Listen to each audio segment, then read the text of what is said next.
official ni ya TV yawe, ni ya TV yanjye, ni ya TV yacu. Turagusuhuje gukurikira ibiganiro byacu aho uri hose, yaba mu Rwanda, hanze y'u Rwanda, Amerika, Europe, Asia, Africa, yes, hose turagusuhuje. Tukwibutsa gukora subscribe, gukora share, gukora comment, gukora like, kuyisangiza abagenzi bawe. Uyu munsi rero tugiye kuganira n'umuraperi dusanze mu kazi. Yewana ni umuraperi wakoze izina mu muziki, none hakora n'izina mu kazi. Ntago ari wa wundi uvuga ngo ndi umuhanzi gusa. Yewana ni umuntu ufite gahunda, ufite ibitekerezo bizima byagutse ku buryo uvuga ati kabisa uyu nguyu ni umuhungu noneho. Abaraperi ntago ari ngombwa ngo bari babantu nyine tu ngo bana ku muhanda bayagaye biyemera bikweze. Muraperi nyine ni kwa kundi nyine tuba twiturije ahubwo twimeditiriza zacu umwana. Abizi ko mu buzima ari ugutuza ukameditiye usaza ugasarana nabwo buragushyushya bukagusaza. Na fresh kabisa umuraperi. Ariko hari nk'umuntu wenda ubonye FALLY P akavuga uti se FALLY P ko numva izina FALLY P ariko ari ingoma yakoze bimeze bite? Nkanya rero nzi wakoranye na Pifura, ariko se ni Pifura gusa mwakoranye cyangwa hari n'izindi ufite hanze? Ifite ingoma nyinshi cyane mane, ntago ari Pifura wenyine twakoranye. Mbere yuko dukorana na Pifura mane imizigo myinshi cyane, amaniga barayisanura benshi cyane, ingoma nyinshi cyane bro. Kandi ziba zinafite n'amashusho utagira ngo za ngoma ziba ziri ama audio gusa, ko ngiye nsora ingoma nsora na video man. Uburimo neza rega hano urabona umuntu ageze hano ukorera ahita abona ko ufite icyangwe uri mu kazi. Cyangwa kiba gihari ariko nta nubwo cyangwa cy'abantu bose basanzwe, atakumva ngo mbafite icyangwe ugire ngo ni cyangwe pfa guhereza buri umwe wese. Cyangwa cyacu twe kiba cyangwe kijyana umuntu ukizi. Kora ko hano ashobora no kuza kugereka umuntu icyangwe nka kimwima mani ko mubona atakizi atakimerita. Kudureza abantu icyangwe bakimerita papa bakizi. Urumva rero twe tugurirwa n'abantu batuzi bazi icyangwe cyacu ko kiba kimeze n'agaciro kiba gifite hanze. Kora ko ni cyangwe yifunga buri muntu wese yabona ucyambaye Evana akavuga ati cyo koze ya muntu ashobora kuba agurira icyangwa ahantu ku ruganda wanga. Twege ni ku ruganda ntago bari ya mashopu yandasanzwe asanzwe. Ari ukuntu rero abantu babonaga nk'umuntu agiye mu muziki kwa kundi baba bavuga bati buragiye kubikirara ngo babanze gukora bigeze abasonga rere. Muri make bababwira iki ko we tugusanze uri hano mu kazi kandi noneho n'umuziki wukora? Aho ntago baba bazi ibyo ari byo nyine. Umuziki urawukora ariko ugakora n'ibindi man. Ese umuziki urumva ahubwo udakoze n'ibindi, umuziki w'ikigiye ko ari business se. Bisaba no kugira ngo ukore nyine ufite amafaranga man. Ukore imba ari iyo video, urabizi ko video yisaba ibiceri. Ntago wajya gukora video rero nta biceri. Kore audio nayo urabizi ko ari ibiceri, ntago wajya kuyikorana none nta biceri ufite. Urumva? Kandi urabizi ko nyine iyo ugira ngo ukora ibintu bya fresh, ese no kwibyo ngibyo tuvuye no kuby'umuziki no mu buzima busanzwe umuntu abakeneye ibiceri byinshi papa nk'umuhungu. Mu kazi kose ibyo umuntu akora akenera ibiceri. Ariko ndabona nkawe ugiye gukora nka video icyangwe ntago bijya bikugora. Akareka icyangwe bankifitiye man, je nta bintu byo kuvuga ngo birangora. Kandi ese ko n'undi n'umusano wari we wese ntabwo ari ukuvuga ngo kuko nawe yagiye gukora video atanga ibiceri, nanjye rero ndabitanga kuko nanjye iyo mfashe icyangwe cyanjye nkagikoresha video urumva ni ibiceri nanjye mba nashoye wanga. Ntago navuga ngo nkibonera ubuntu icyangwe ko nanjye ni icyangwe cyanjye ifata kiba gihagaze amafaranga. Birumvikana kandi biranagaragara hano hahirwa n'umuntu uhazi. Ahirwa n'umuntu ufite mw'ukuntu afitemo agakofi mukuntu, yafite agakofi mukuntu arabanza kaza ubundi tukabikurikirana ubucera kabuduha tukamuha icyangwe gikaze. Nawe ntabwo wapfa kwinjira nta giceri cya fresh ufite, cya giceri cya nyacyo. Saba kuza uzi ko nawe ku buri munsi ukora ku mafaranga byibuze. Ntabwo wapfa kwizura uko wiboneye gutyo gusa, kubera ko cyangwa nyine tu cy'agaciro ugomba kuza nawe uri uw'agaciro. Ni umuraperi FALLY P. Turavuga abaraperi ariko akenshi buryo ugiye muri rap ujyamo ufite nk'umuntu kwinspiringa, umuntu wakoze ibiteno nawe uvuga ati uyu nguyu yarakoze ati nanjye noneho ngiyemo bitewe nuko nshaka no gukora nkawe, cyangwa se aranyinspira uburyo aflowinga uburyo arapa. Nawe hari ufite ukwinspira cyane wanatumye naza mu muziki cyane mani. Abaraperi se subizi ko buri muntu wese afite umuntu umwinspira, kandi urabizi ko cyane twebwe rap yacu natwe tuba dukopera mani, tuba dukopera s'abanyamerika. Abizi ko natwe ibintu byose dukora tubikopera hanze, tubikura hanze gusa tukabyireferaho ariko tuba twabonye aho biva nyine turabizi ko ariho hip hop cyane cyane ariyo yagiye yespira abantu ku isi. Abaraperi benshi bagiye bespirwa na hip hop man yo hanze man. Urumva ese ko nyine hano mu Rwanda naho ntago wabura abantu bakwespira benshi cyane, banigura bizi bagiye babikora, baniga batangije agakino ni benshi cyane, ba Mahonbon batangije agakino, Tough Gang Laza ibanira bica biracika, baniga twese twisanga turi muri rap.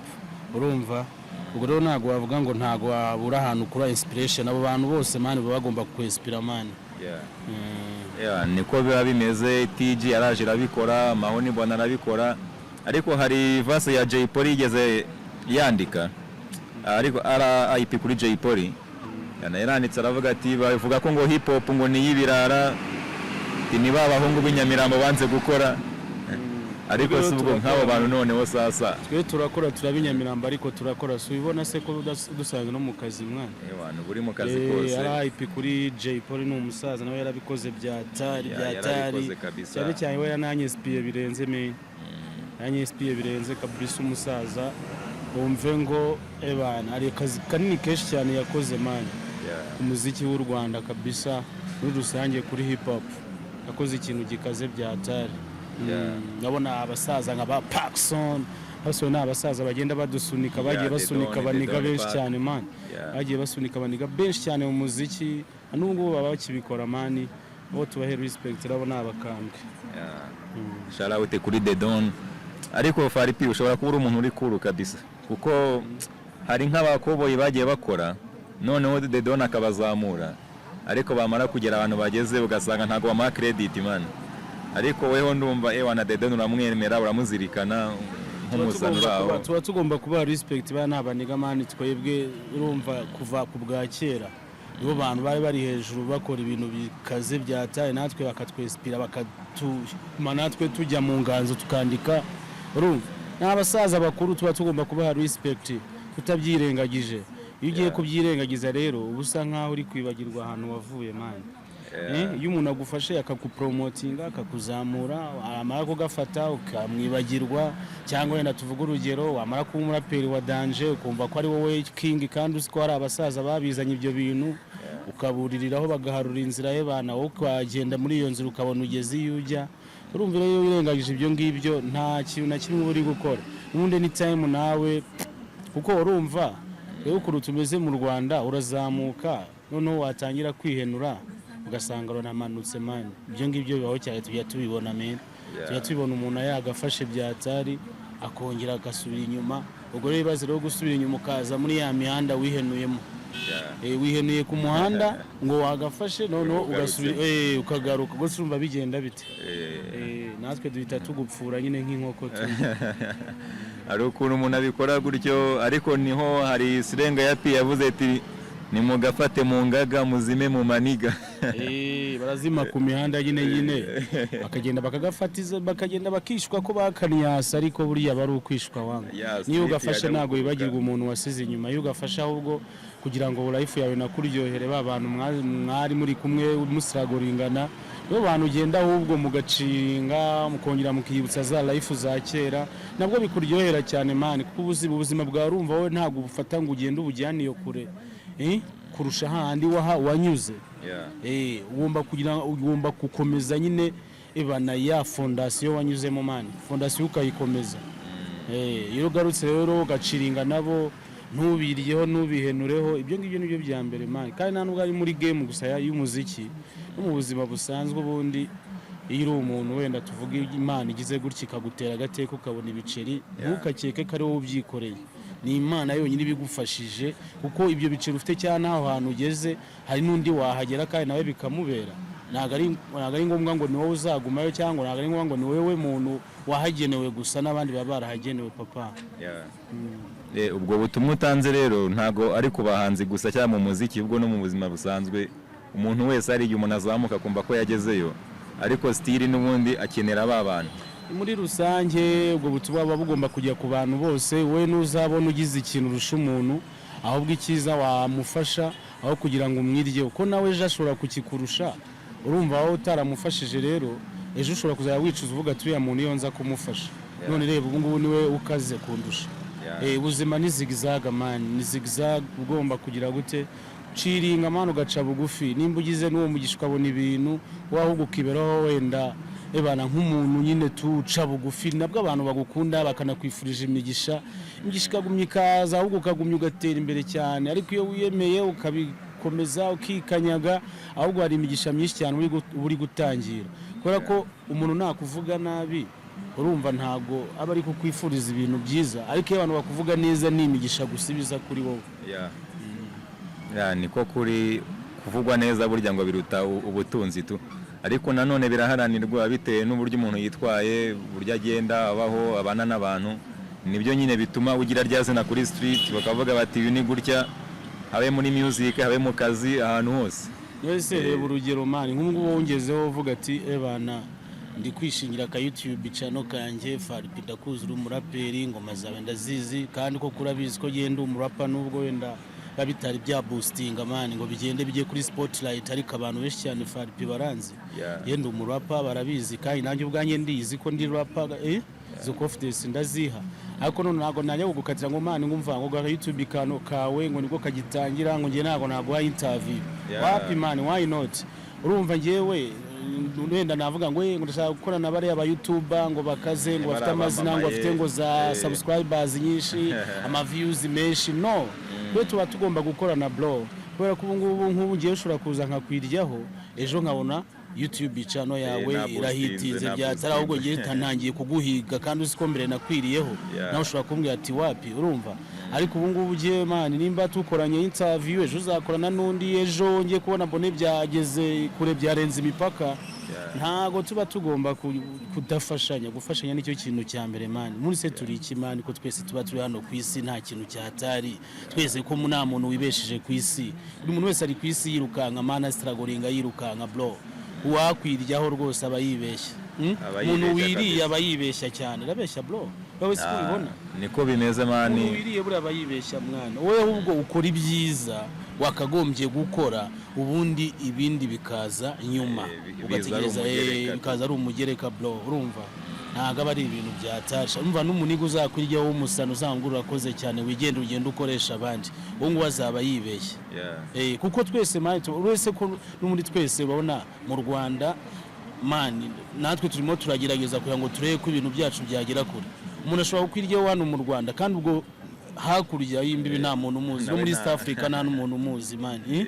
Arakubita hano mu Rwanda niyo yemeza gusa, kandi ebana turacyafite urugendo runini cyane. Urabona kandi nka YouTube channel yawe igomba no kurebwa n'abantu mani mu Rwanda, hanze, uko nta mipaka igira. Rero ushobora gukora interview gutya ngiye nawe ugasanga umuntu we niyo zagira views nkeya, ugasanga ariko umuntu wo hanze aragiye ayikiritse harayirebye, bagati FALLY P kumbi ko wenda ushobora no gusanga n'umuntu wanjye twari tuziranye ariko atazi amakuru yanjye niki, ugasanga aya makuru yanjye arayamenye yibereye States, yibereye hehe, kavuga ati umuhungu wallahi ndongeye ndamubonye. Urumva ibintu rero biba byoroshye, tuba tugomba koroshya ibintu mani, tukanga kubikanyanga, tukanga kubikomeza. Life yacu ni easy, tuba tugomba kuyifata easy bro, urumva tukabyoroshya. Gusa nawe nyine komeza utera imbere bana, nawe ushyiremo akabaraga byatari, channel yawe pushing, urumva ukore practice nyinshi nyine, nk'umuntu w'umunyamakuru ugiye kuzajya ahura n'abantu benshi cyane bo kubaza, ugomba kwiga uburyo nyine technique zose zishoboka kugira ngo nawe nyine urebe ko wa boostinga bro. Nicyo mwifurije ku mutima. Asante kabisa, iyo ni inama n'ikindi gitekerezo, nibyo byerekana nyine umuraperi uri cool. Hari abantu baba bavuga bati YouTube channel ntiramenyekana, iracyari gutangira, ntaki ngiye sinajya ahantu ntabona views magana, ibihumbi bikagera muri magana, kandi nazazi nizitangira hasi bro. Zitangira hasi nta kintu bisaba kugira ngo nyine ukore cyane unamenyekanisha ibyawe, nta kintu cyatari bisaba. Ubu ushobora gusanga arabaniga benshi cyane babiryagagura bari bafite ngo ama YouTube channel mane akomeye amaze kugafata, kandi birengagije ko bariya bose nta numwe muntu wataziranye na ubo bakiri hasi, bakiri down. Bariya boss ubona ba boostinze bafite ama YouTube channel akomeye, nta numwe tuba tutaziranye. Reka bakiri hasi mani, bakiri aho ngaho bro. bakiri aho ngaho twese tukiringa ku mihanda bari bose imihanda baba barayiciyeho bikaraga ari abantu bari aho batari bagafata ariko amara kugafata ebana yabona yenda utari wamusani ngo uri kujya muri za arena mu mashongo akaze akuzi kuri umusani tu unakora imiziki ariko akagucaho yiryaga ngo yagiye bana bamwe basigaye bagenda mu masamba bafunze amasambusa biryaga ariko rwose ko twe nta muntu ugiye twiryaho abarapa kumana cyane cyane iyo umuntu muziranye ku muhanda sugo yakwiryaho gute ubuzi ko numba gafite nawe ejo ugomba kukagira anytime ubwo ntago yakwiryaho ukimwereka aho mwereka kutanamubonye nawe ukamwereka ko nta bintu byatari ega buryo umuntu byicwa no kumwereka ngo ko ngo arenze ukajya kumwidekararaho y'abantu mwereka ngo ko yagafashe wapi umuntu nimba ubonye nyine ari wa muntu mwari muri kumwe akiri hasi nawe uri hasi ukabona ari aguciyeho yiryagaguye icyo ukora wo mwereka ko nawe nta you don't care man mwereka ko nta cyadanje tu cyane cyane ko nawe uri mu kibuga uri guhiga uri kwataka anytime nawe n'icyura kaguye bitubiyora bakagenda bagagiye ngiyo hejuru ariko anytime nabo barabibona ko ebana tuba turi mu kibuga turi kwataka na kimeza danje hari igihe bagukenera cyane ukabakenera icyo gihe kigezweho niho muciringa wangu niko biba bimeze urabona ariko ibijyanye n'amasho n'iki hari kuba umusana adatumirwa kandi ashoboye ugasanga nk'umuntu arena ntabwo uri kujyamo cyane cyane ugasanga new generation ziri kujyamo zigakora amasho ariko ugasanga babandi bafite izina riremereye ntabwo bari kugira bate nta muntu ma credit amubwiye ati ngo ngwino bitewe n'iki ariko nkayo umusani nyine muri ino industry burimo ubuzi nyine ndase uburyo bikorwamo we ubona kuba mudatumirwa muri arena cyangwa mu yandi ma festival akomeye kandi muri abantu mubizi nyine uzi ibyo ukora ugasanga hari n'utumiwe wenda utanarenze cyane ariko bura nta mpamvu wenda tu nta byataye sundi ngo barese tukanagaparika kano kaganiro ushaka ko kamaze kuba karekare kubizi ko nta byadanje nyine tubikeneye tuba twabivuze by'ingenzi aho ubundi bakwita gukishaka n'ibibaza mwana ewana ni Lampard Mbera-Urwego TV kuri Mbera-Urwego TV Mbera-Urwego TV Lampard umuhungu wanyu Mbera-Urwego TV turayifuriza guteza imbere icyo twifuza kwiteye imbere natwe twaba tugize amahirwe twatubona aho ducisha feelings zacu aho dupromotingira imizigo yacu iki ko TV nyinshi cyane zo ku macano zirabikora kabisa ntabwo twabyirengagiza ariko reka tugahine nari bisha musirikare wanjye tukarangiza gutya nta byadanje mu gusoza kandi wagira nk'inama ugira nk'urubyiruko cyangwa badukurikiye ebana maniga FALLY P afite ingoma nyinshi cyane agiye gusora ebana no gutegura album mu minsi iri imbere man ifite collabo n'umuhungu akanakonere kumuvuga muzazibona ko ngifite izarangiye nizo ngiye gushyira hanze hari ama video yarangiye hari ama audio yarangiye menshi tugiye kuzita hanze muraje muzibone kandi kuri 40 muze tubikurikirane dore tuba turi ku designing ama fashion abaniga benshi tuba tubashyira ku byangwi ebana niyo shop ya mbere kuri 40 hari bita NY Mirror ebana bikorera abahungu bose bafite kuri gutya asante sana FALLY P ni Mbera-Urwego-TV-official twaganiraga n'umuraperi ukomeye cyane FALLY P arimo hano job kuri 40 ewana abadukurikira muri hanze mu Rwanda aho muri hose subscribe share isangize bagenzi bawe mwibuke kuza kuri 40 guhahira kwa FALLY P hari cyangwe kabisa ewana subscribe turabakunda peace.